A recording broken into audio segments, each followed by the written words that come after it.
Sunrisers Hyderabad. হ্যাঁ, গতবার মানে আইপিএল 2025-এ তারা 6 নম্বরে শেষ করেছিল। পারফরমেন্স খুব একটা খারাপ না হলেও এবারে নিলামে তাদের কাজকর্ম দেখে মনে হচ্ছে দলটা ঠিক পথে হাঁটছে না। নিলামের আগে তাদের দরকার ছিল একজন শক্তিশালী মিডল অর্ডার ব্যাটসম্যান আর প্যাট কামিন্সের সাথে জুটি বাঁধার মতো একজন নির্ভরযোগ্য ফাস্ট বোলার। কিন্তু নিলামে তাদের কৌশলটা বেশ অদ্ভুত লাগলো। তারা তাদের টাকার থলির বড় অংশই খরচ করে ফেললো লিয়াম লিভিংস্টোনের পিছনেই, যাকে তারা 13 কোটি টাকা দিয়ে কিনেছে।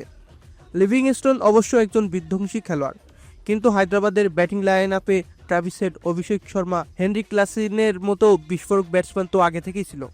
তাই ব্যাটিংকে আরও শক্তিশালী করাটা হয়তো তাদের প্রধান সমস্যা ছিল না।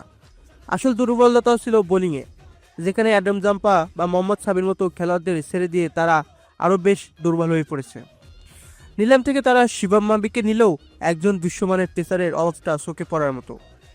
তাদের স্পিন বিভাগে তেমন কোনো বড় নাম নেই, যা বড় চিন্তার কারণ হতে পারে। হায়দ্রাবাদের সবচেয়ে বড় শক্তি হলো তাদের top order batting.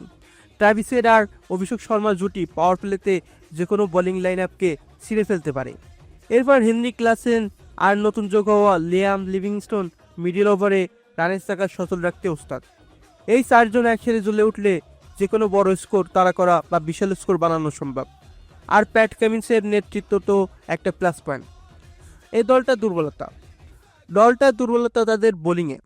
Pat Cummins ছাড়া আর কোনো অভিজ্ঞ আন্তর্জাতিক মানের ফাস্ট বোলার নেই। জয়দেব উনাদকাট তার সেরা সময় পার করে এসেছেন, আর শিবম মাবির পারফরমেন্সে ধারাবাহিকতা নেই। স্পিন বিভাগেও কামিন্ডো মেন্ডিসের ওপর অতিরিক্ত নির্ভরতা দলটাকে ভোগাতে পারে। দলে এমন কোনো এক্সপেক্টর স্পিনার নেই যিনি একাই ম্যাচের মোড় ঘুরে দিতে পারেন। তাছাড়া তাদের ভারতীয় ব্যাটিং গভীরতা নিয়েও প্রশ্ন আছে।